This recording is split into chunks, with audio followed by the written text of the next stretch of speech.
the forefront of mind, resetting your meditation with the Real Dhamma. The Pali Canon's descriptions of mindfulness of breathing start with a standard introduction.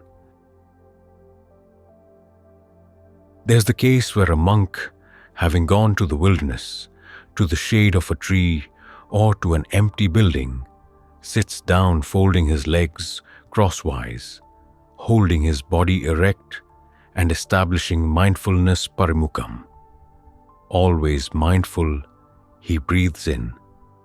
Mindful, he breathes out. The question is, what does Parimukhaṁ mean in this context? As it turns out, it's a controversial point. The suttas, or discourses, don't explain or define the term. A later text in the Abhidhamma, Vibhanga 12.1, interprets it as meaning the tip of the nose or the sign of the mouth, nasikage va mukhanimitteva. According to the commentary to this passage, the sign of the mouth is the middle portion of the upper lip. The Vibhanga's interpretation of the word is a strictly literal one. If you take it apart into its root and prefix, pari means around, mukhaṁ means face or mouth. This would mean in practice that you should start breath meditation by establishing your mindfulness on the tip of the nose, on the upper lip, or around the mouth. However, this interpretation doesn't fit in with the way the suttas actually use the term Parimukhaṁ or other key words associated with meditation practice. In other words, even though the suttas don't explicitly define the word Parimukhaṁ, the ways they use the term and the context in which they use it show implicitly that neither tip of the nose nor around the mouth would be the best meaning to adopt for the word. What's interesting is that the commentaries to the suttas and even to the Abhidhamma seem to note this fact. So, in what's a rare move for them, they differ from the Vibhanga on this point and offer their own interpretations of Parimukhaṁ, stating that it refers to the manner with which mindfulness is established in relation to its object, rather than the physical point where it's focused. In fact, when we look at the suttas, we'll see that the question of what spot in the body is ideal for focusing your awareness while doing breath meditation is a total non-issue. Instead, it seems that the commentaries are right in saying that Parimukhaṁ indicates the manner with which you establish mindfulness when you start meditating. However, even the commentaries' definitions for the term are not quite in line with the suttas. They indicate that Parimukhaṁ refers to the relationship between mindfulness and its object, whereas the suttas suggest that it refers to the relationship of mindfulness to other mental factors prior to choosing an object. It's meant to take the lead in the training of the mind. To understand this point, we have to look not only at how Parimukhaṁ is used in the suttas, but also at the meaning of two terms in the suttas that establish the context for understanding how it's used: Cittassa ekagata and Sabhakaya patisamvedi.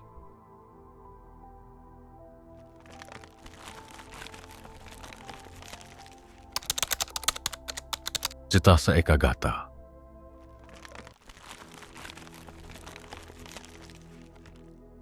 The first term, Cittassa ekagata, is the Sutta's standard definition of concentration. Now, some modern schools of meditation teach that concentration practice is radically separate from mindfulness practice, which would mean that because Parimukhaṁ describes mindfulness, the meaning of Cittassa ekagata would have no bearing on what Parimukhaṁ means.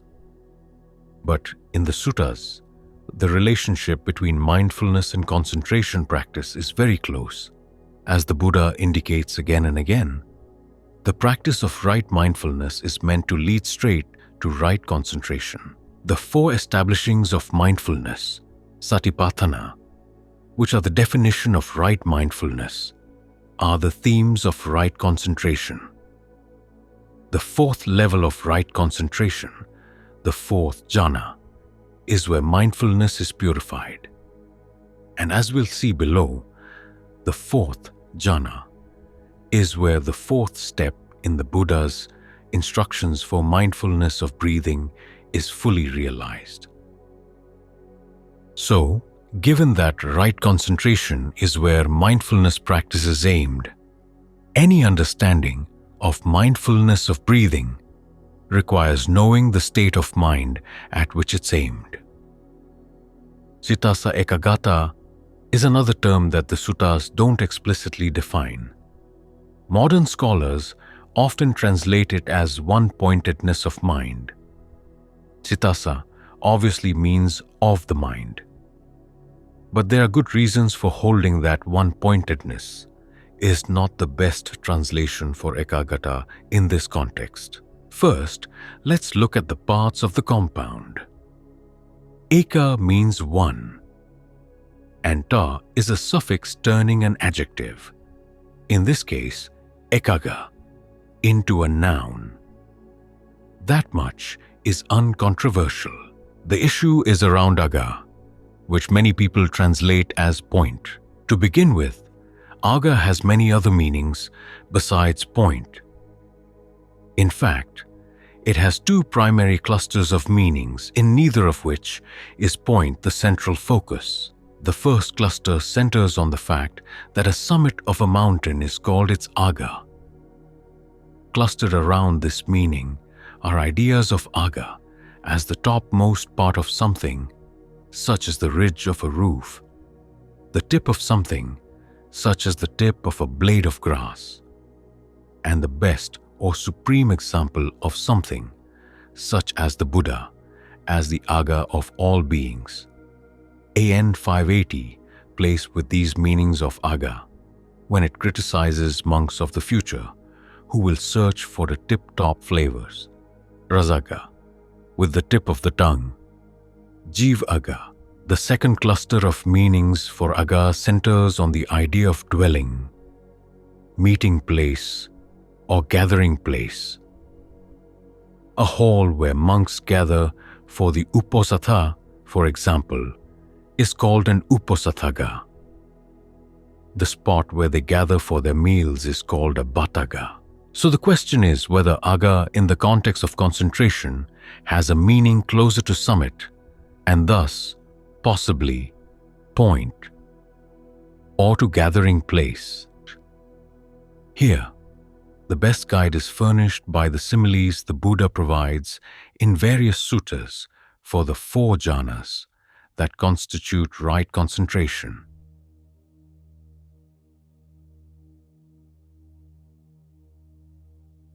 The first jhana, just as if a dexterous bathman or bathman's apprentice would pour bath powder into a brass basin and knead it together, sprinkling it again and again with water, so that his ball of bath powder, saturated, moisture-laden, permeated within and without, would nevertheless not drip. In the same way, the monk permeates and pervades, suffuses and fills this very body with the rapture and pleasure born of seclusion. There is nothing of his entire body unpervaded by rapture and pleasure born of seclusion.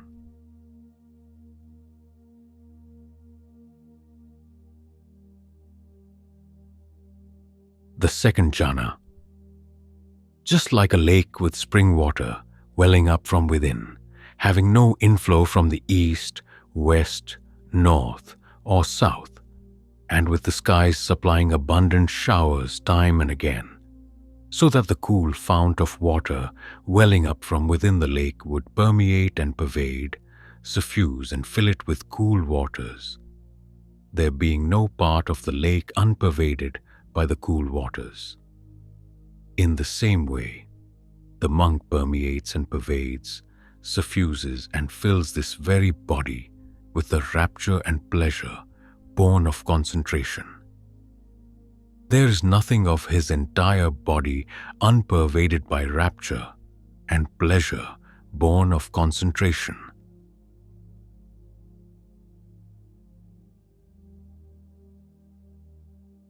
The third jhana.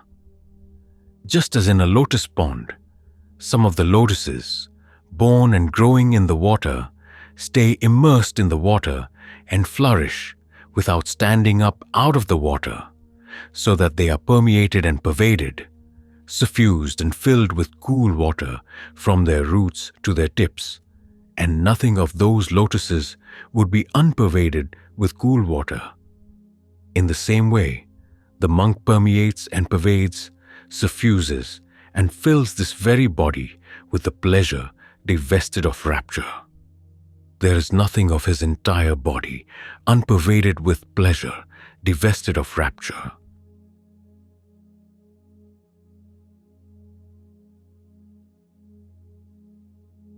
The fourth jhana. Just as if a man was sitting covered from head to foot with a white cloth, so that there would be no part of his body to which the white cloth did not extend. In the same way, the monk sits, permeating the body with a pure, bright awareness. There is nothing of his entire body unpervaded by pure, bright awareness.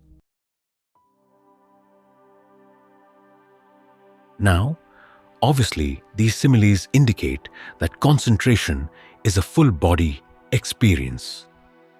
The monk permeates and pervades, suffuses and fills this very body with the rapture and pleasure. There is nothing of his entire body unpervaded by rapture and pleasure. There is nothing of his entire body unpervaded by pure, bright awareness.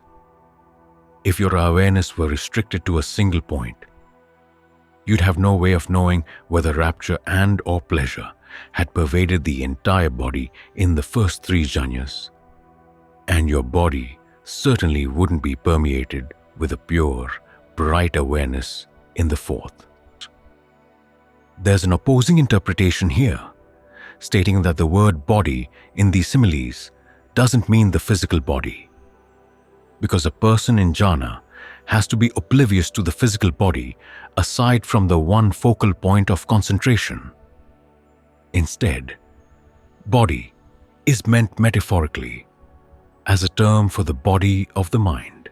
However, it's hard to understand why, if the Buddha really did mean for concentration to be a state of awareness restricted to a single point, the similes would have occurred to him in the first place as a useful or appropriate way of describing the jhanas, and it would call into question his skill as a teacher if, wanting to convey that jhana was an exclusively one-pointed concentration, he used these similes of fullness and extensiveness to describe such a narrow experience.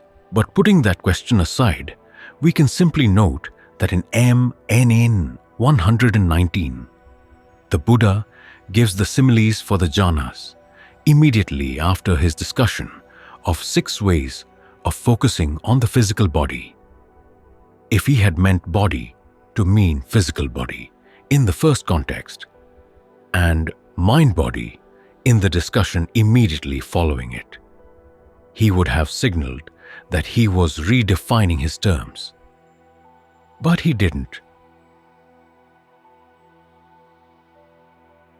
So unless we want to assume that the Buddha was careless or devious in his meditation instructions, it seems best to interpret aga in the compound ekagata as meaning gathering place. All the factors of jhana are gathered around a single object or theme, but awareness embraces the entire body so that the body can be filled with pleasure, rapture, and a pure, bright awareness as these qualities are developed in the course of deepening concentration. Given that the state of concentration is said to be a dwelling, vihara, and that a person enters and dwells, viharati, in concentration. This meaning of aga seems to be the most appropriate for the context.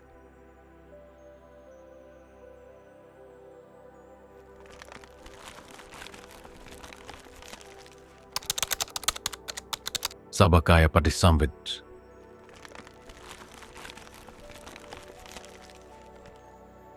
This then relates to the second term that establishes the context for Parimukhaṁ, Sabakaya Patisamvid. This word appears in the third step of breath meditation instructions as listed in AN 118 and other places in the canon. It means sensitive to the entire body. Shitan Neni. Breathing in long, he discerns, I am breathing in long. Or breathing out long, he discerns, I am breathing out long.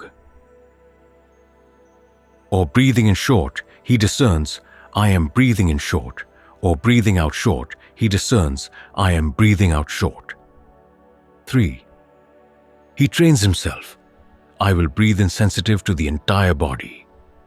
He trains himself, I will breathe out sensitive to the entire body. 4. He trains himself, I will breathe in calming bodily fabrication. He trains himself, I will breathe out calming bodily fabrication. The question is, what does body mean in the phrase, sensitive to the entire body?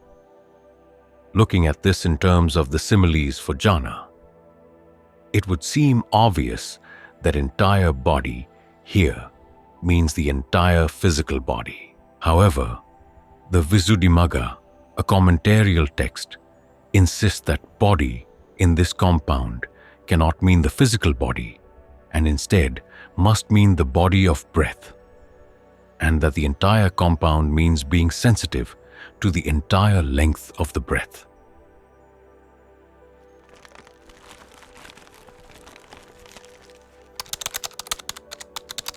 There are 3 reasons, though, for not accepting the Visuddhimagga's interpretation here.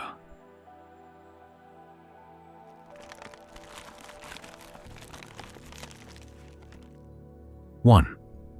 The first is that these 4 steps for mindfulness of breathing appear in MN 119 in the context of other meditation practices, all of which focus on the physical body. If the Buddha had meant body to mean physical body in the context of those exercises, but something else here, he would have said so. But he didn't. 2. The second reason is that the Visuddhimagga's interpretation of step 3 in the Buddha's instructions makes it redundant with steps 1 and 2. It's hard to understand how you could discern whether the breath is long or short in those steps without being aware of the full length of the breath. 3. The third reason is that the Visuddhimagga's interpretation leaves a huge gap between steps 2 and 4. Step 4, as the above passage shows, is to train yourself to breathe in and out, calming bodily fabrication. Now, AN 438 and AN 1020 explain what this means. And how is a monk calmed in his bodily fabrication? There is the case where a monk, with the abandoning of pleasure and pain, as with the earlier disappearance of elation and distress, enters and remains in the 4th jhana. Purity of equanimity and mindfulness, neither pleasure nor pain. This is how a monk is calmed in his bodily fabrication. In other words, the purpose of step 4 is to lead the mind to the 4th jhana. As we saw above, when you're in the 4th jhana, your entire body is permeated with a pure, bright awareness. As we learn from other sutta passages, the 4th jhana is also the level of concentration where the in and out breaths stop. In practice, this requires 2 stages. Developing a full body awareness, as implied in the similes for the first 3 jhanas, and then getting the mind so quiet and still that there's no felt need to breathe. Step 4 focuses on the calming of the breath.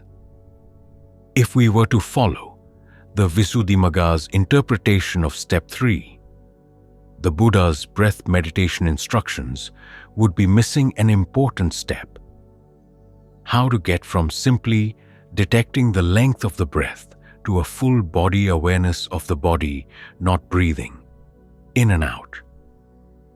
But if we take the canon at its word, it doesn't say body of breath, as some translations gloss it in light of the commentary. It simply says body. Then the essential step is right there in Step 3. You go from discerning whether the breath is long or short to training yourself to be sensitive to the entire body. Then in Step 4, you train yourself to calm the in and out breaths so that you end up in the 4th jhana with the entire body permeated with a pure, bright awareness. This interpretation of Sabakaya Patisamved has been challenged by citing the simile that the Buddha uses to describe the first 4 steps of mindfulness of breathing when they are given in the Satipatthana and Mahasatipatthana Suttas. Just as a dexterous turner or his apprentice, when making a long turn, discerns, "I am making a long turn," or when making a short turn, discerns, "I am making a short turn." In the same way, the monk, when breathing in long, discerns, "I am breathing in long," or breathing out long, he discerns, "I am breathing out long." He trains himself, "I will breathe in calming bodily fabrication." He trains himself, "I will breathe out calming bodily fabrication." The turner here is a traditional version of the modern lathe worker. Videos of turners who still practice the traditional method of turning wood show that their eyes are intently focused on the point where the blade of the cutting knife meets the wood being turned. From this fact, it has been argued that the simile is making the point that when doing these 4 steps of mindfulness of breathing, one should have an intense one-pointed focus like a turner and not be aware of the whole body. However, the videos also show that the turner has to be aware of much more than just the point where the blade of the knife meets the wood. Unlike modern lathes, where a machine turns the wood, and lathe workers are responsible only for where they place the knife and with how much pressure, the traditional turner also has to turn the wood himself. He does this with a bow whose string is wrapped around the wood. So in addition to being aware of the knife, he also has to be aware of how long or short a turn he makes with the bow, which will determine how deep or shallow his cut will be. And videos of these craftsmen show that the way they use their bows is very subtle and complex. To know whether they are making a short or a long turn, the main focus of the Buddha's simile, they have to be aware of how their arms are moving the bow. In other words, the simile of the turner is actually an illustration, not of an exclusive, one-pointed awareness, but of full body awareness. Another sutta passage cited in support of the Visuddhimagga's interpretation of Kaya in Sabakaya Patisamved is the following explanation from M 118 as to why the first 4 steps of breath meditation develop the body in and of itself as a frame of reference for establishing mindfulness. I tell you, monks, that this, the in and out breath, is classed as a body among bodies, which is why the monk on that occasion remains focused on the body in and of itself, ardent, alert, and mindful, subduing greed and distress with reference to the world. This passage, according to the argument, defines what body means in the third step of breath meditation, the in and out breath. Therefore, entire body must mean the entire temporal length of the in and out breath as felt at the nose. There are many reasons for not accepting this argument, some of which we have already cited in pointing out the general problems with the Visuddhimagga's interpretation. But here we can cite two more. 1. This passage from MN 118 is not offered as a definition of body in the third step. Instead, it's offered as an explanation as to how all four of the first steps of breath meditation develop the body in and of itself as a framework for establishing mindfulness. This passage is found only in the few suttas that analyze the relationship between the 16 steps of mindfulness of breathing on the one hand and the four establishings of mindfulness on the other, such as MN 118 and SN 5413. It appears in none of the many passages in the Vinaya and Suttas that list the 16 steps without reference to this relationship, such as the origin story to Parajika 3, SN 54.6, SN 54.8, SN 54.9, SN 54.11, and AN 1060. So the context of the explanation doesn't point to the third step.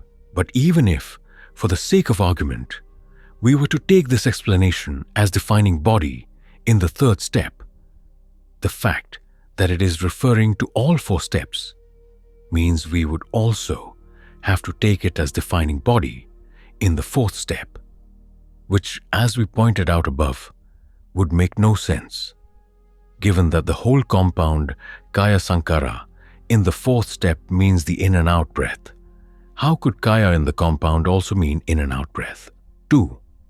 Also, if we were to take Kaya in Sabakaya Patisamved to mean in and out breath, why would entire in and out breath be limited to just the temporal length of the in and out breath as felt at the nose? After all, the in and out breath can be felt in many places in the body, most obviously in the shoulders, chest, diaphragm, and abdomen. Some people are so sensitive to the in and out breath that they can feel it throughout in the entire body.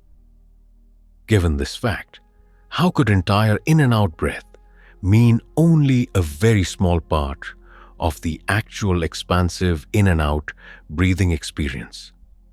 Because the first four steps of breath meditation aim at inducing a state in which awareness fills the body, it makes more sense to interpret Sabakaya Patisamved as an instruction to develop a full body awareness as you breathe in and out.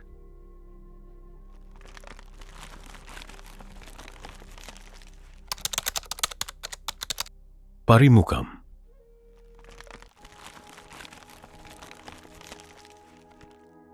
Which brings us to the issue of Parimukhaṁ. The above discussion should be enough to indicate that the issue of which part of the body you must be focused on as you start being mindful of the breath is a total non-issue. Because you're working toward a full body awareness in right concentration, the spot where you begin should be a matter of personal choice. In fact, when we look at how the word Parimukhaṁ is used in other suttas or passages in the Vinaya, we can see that it's highly unlikely that Parimukhaṁ, in the context of meditation instructions, refers to a particular part of the body at all. This is what we find. Parimukhaṁ appears in Kulavagga 527.4, a Vinaya text where it's listed in a passage discussing ways in which body or facial hair should not be dressed. Judging from the terms around it, it could either refer to the place where the hair grows or to the style of dressing the hair itself. The commentary to CV 527-4 translates Parimukhaṁ in this context as chest. But because the context here is not meditation, and because the term as it stands in the canon could be interpreted in different ways, this doesn't give us much to go on. More relevant to our purposes are the many places in the suttas where Parimukhaṁ describes how mindfulness should be established when meditating. The first thing to note is that it's used not only in the context of breath meditation, but also in the context of other meditation themes. Some suttas use it to indicate that someone, the Buddha or a monk, is meditating without reference to what his meditation theme is. It's also used in contexts where the monk is described simply as abandoning hindrances. Again, with no reference to the breath or any particular object of meditation.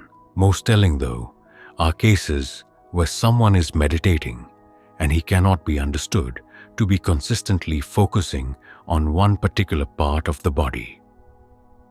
For example, in AN 364, the Buddha describes his practice of doing Brahma Vihara, sublime attitude, meditation, with his mindfulness established Parimukhaṁ.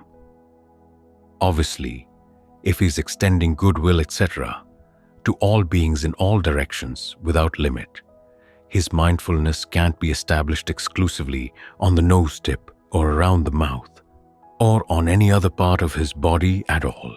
Now, it might possibly be argued that the Buddha first established his mindfulness at his nose before extending goodwill, etc., to the entire cosmos, possibly, but it's by no means necessary.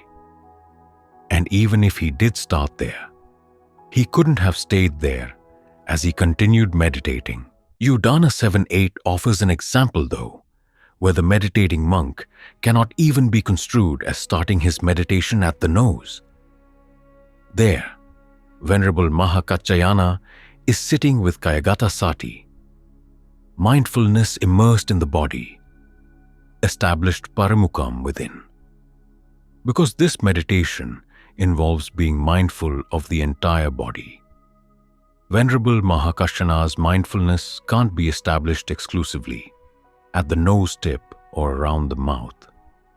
And because the passage refers to this whole body awareness being established Parimukhaṁ and within right from the very beginning, it's clearly not referring to a step prior to his choosing his topic of mindfulness. It's whole body and inward from the start.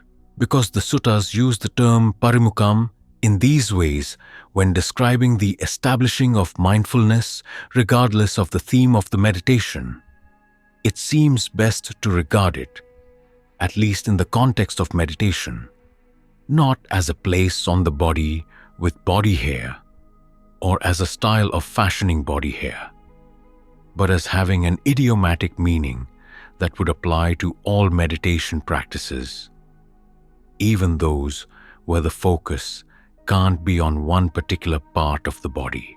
The commentaries themselves recognize that Parimukhaṁ cannot mean a particular part of the body when it's mentioned in the suttas in reference to meditation. The earliest commentary to discuss the meaning of Parimukhaṁ is the Patisambhida Magga, which predates Buddhaghosa's commentaries by many centuries.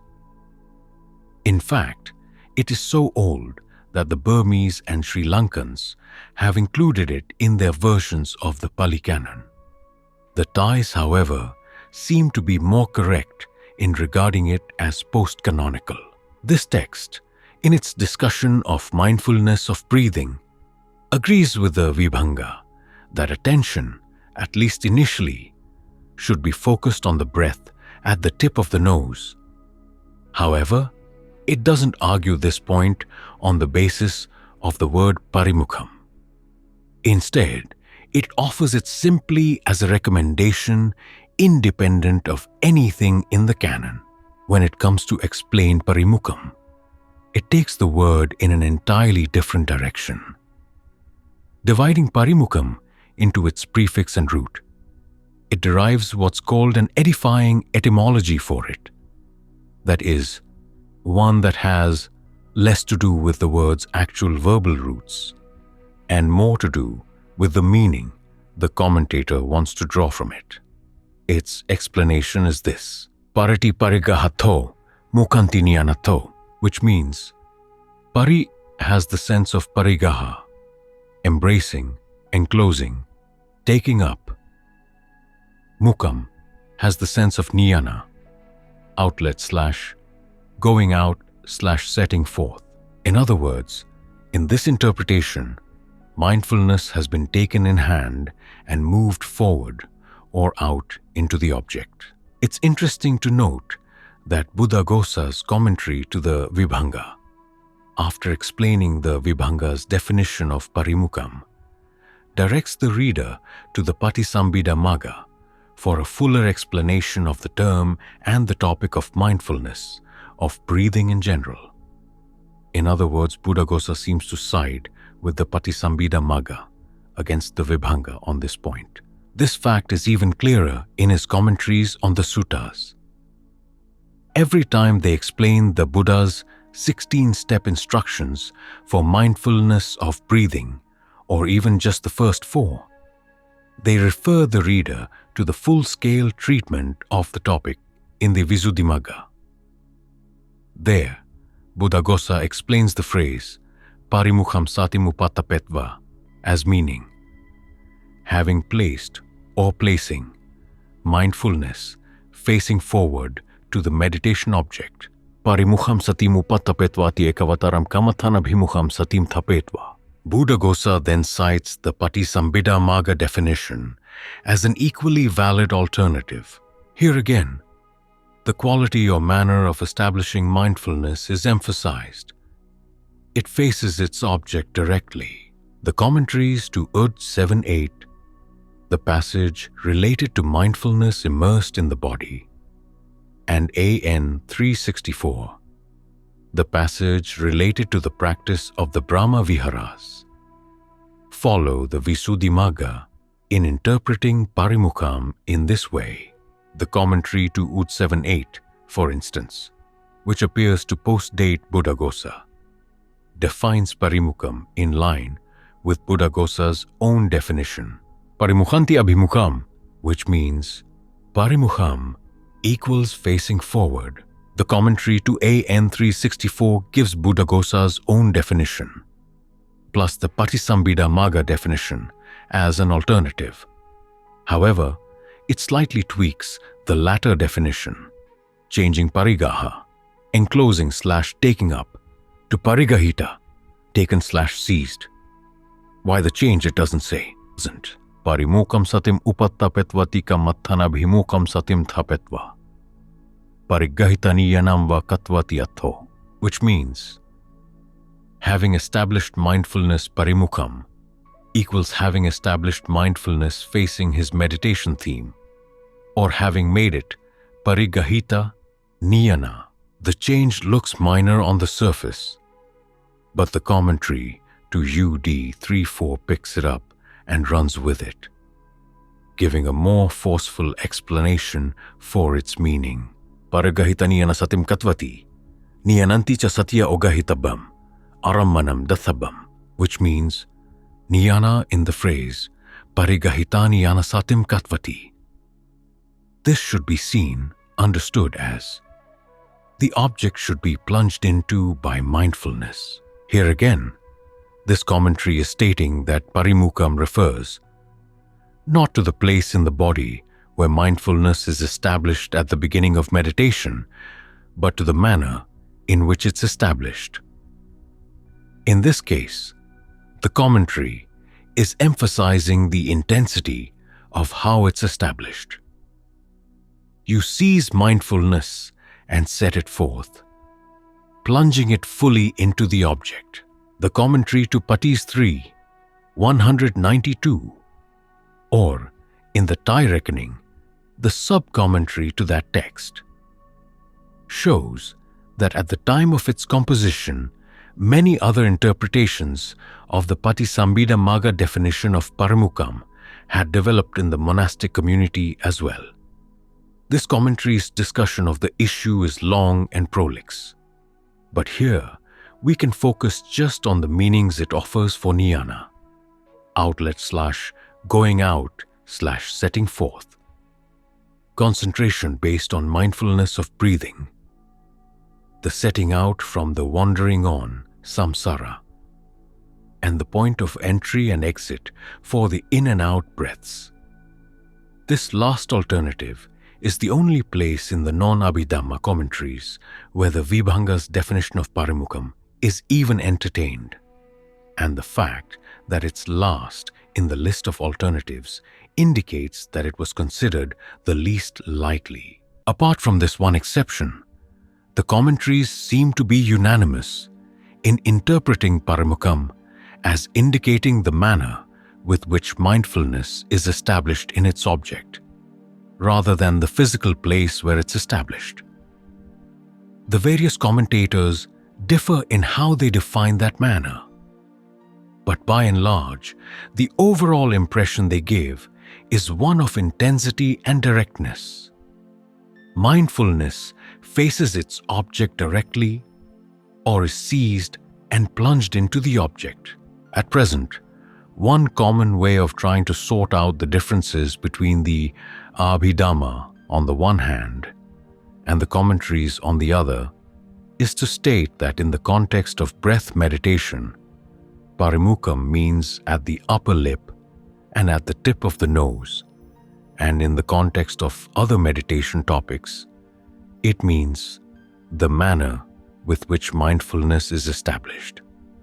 But this doesn't make linguistic sense, because it's part of a stock phrase used to describe meditation practice, regardless of the topic of the meditation.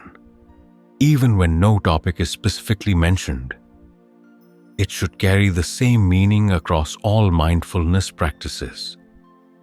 If the Buddha had intended for it to mean different things in different contexts, he would have said so. Yet he never did.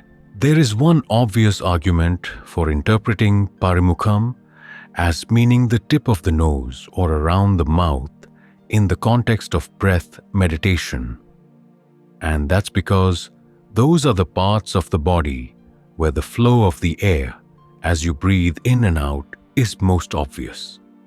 Literally, they're right in your face. Now, it's not wrong to focus there, but it's important to remember that the touch of the air at the tip of the nose or around the mouth is classified as a tactile contact, felt via the body in its role as one of the 6 external sense media.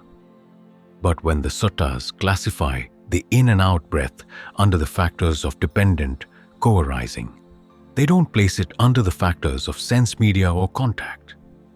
In AIM 44, it's listed as a type of fabrication, sankara, or intentional action. In AIM 28, it's listed under the wind or energy property, which is one of the aspects of form, rupa. The body as felt from within. These facts have 3 implications. 1. Both fabrication and form are listed prior to sensory contact, independent co-arising. This means that the contact of the air at the nostrils is conditioned by the in and out breath. That is, it's a result of the in and out breath and is not the in and out breath itself. So even though the flow of the air at the nostrils may, for some people, be the most obvious way of sensing the in and out breath, there's no reason to regard it as having priority over other parts of the body where the actual in and out breath can be sensed. 2. The movement of the in and out breath energy as an aspect of form can be felt in many parts of the body, not just at the nose. So, wherever you sense the energy of the in and out breath, it's fine to begin your practice of mindfulness of breathing by focusing there. 3. The contact of the air at the nose doesn't admit of a wide range of pleasant or unpleasant feelings. However, The in and out breath, as felt in other parts of the body, can be extremely pleasant or unpleasant. Think of how the front of your torso feels as you breathe easily in a relaxed mood, as opposed to how it feels when your breathing is labored or affected by strong anger or fear. Because mindfulness practice is meant to lead to states of jhana characterized by intense pleasure and refreshment, it makes more sense to focus special attention on the more sensitive areas of the body where the breathing process can be made very pleasurable, as noted above. Because jhana is a whole body experience, it makes no sense to insist that attention has to be focused first on a particular part of the body to the exclusion of others. Even if you do start with one point before spreading your awareness to the entire body, there's no reason to insist that it has to be the tip of the nose or around the mouth. There are people who get headaches when trying to focus there, so why force them to? For the sake of gaining the pleasure and rapture of right concentration, you can focus anywhere that you find it easiest and most pleasant to maintain focus. This is why, as I said above, the issue of which particular point in the body mindfulness should be restricted to is really a non-issue. Translating Parimukhaṁ, we're still left with the question of how best to translate Parimukhaṁ into English. Looking at how the suttas use the term, it would seem that the commentaries are right in interpreting it as describing the manner in which mindfulness is established. However, there is still one problem with the commentaries' definitions. They all describe Parimukhaṁ as indicating the manner with which mindfulness relates to its object. However, in many of the sutta passages where it appears, no object is mentioned. In some of those passages, mindfulness is used not to connect to a meditation object, but to rid the mind of hindrances. In passages where the meditation object is mentioned, such as the in and out breath or the Brahma Viharas, the fact that the meditator establishes mindfulness, Parimukhaṁ, is mentioned first, and only then is there any reference to the object that the meditator focuses on. The only passage where the object is mentioned in the same phrase as the act of establishing mindfulness is Ad 7.8, where Venerable Mahakacchayana is sitting with Kayagata Sati, mindfulness immersed in the body, established Parimukhaṁ within. In this special case, mindfulness and immersed in the body are part of the same compound word. But nowhere else in the canon does this particular way of using the term occur. In all other cases, the object, if mentioned at all, comes in a later sentence. This suggests that Parimukhaṁ refers metaphorically, not to the relationship between mindfulness and its object, but to its position in the mind in relation to other mental factors in preparation for applying it to the meditation object. In other words, it shows how much importance mindfulness should have, because the term contains mukha, mouth or face, and in some contexts Parimukhaṁ could mean the chest. For a native speaker, the word could easily have had connotations of something that is made prominent or placed to the forefront. This would mean that in preparing to meditate, mindfulness is placed to the forefront of the mind and put in a position of leadership in eradicating hindrances from the mind and bringing it to concentration. For this reason, it would appear that the best translation for Parimukhaṁ would be to the forefront or to the fore. When you meditate, you establish mindfulness in the forefront of the mind, in a position of leadership among the other qualities that will engage in the meditation, and then you bring it to its object. given that SN 4810 defines mindfulness as a faculty of the memory. One is mindful, is endowed with excellent proficiency in mindfulness, remembering and able to call to mind even things that were done and said long ago. This means that when you sit down to meditate, you establish the intention to bear in mind the instructions that you want to follow, and to remember to stay focused on your task. That's the kind of mindfulness that develops into right concentration and prepares the mind to apply its discernment to whatever is experienced in the course of concentration practice. This interpretation of Parimukhaṁ has the advantage of encouraging you to understand the importance of mindfulness in developing the mind, rather than limiting you to where you have to focus it. So, for both textual and pragmatic reasons, it seems the best way to translate the word.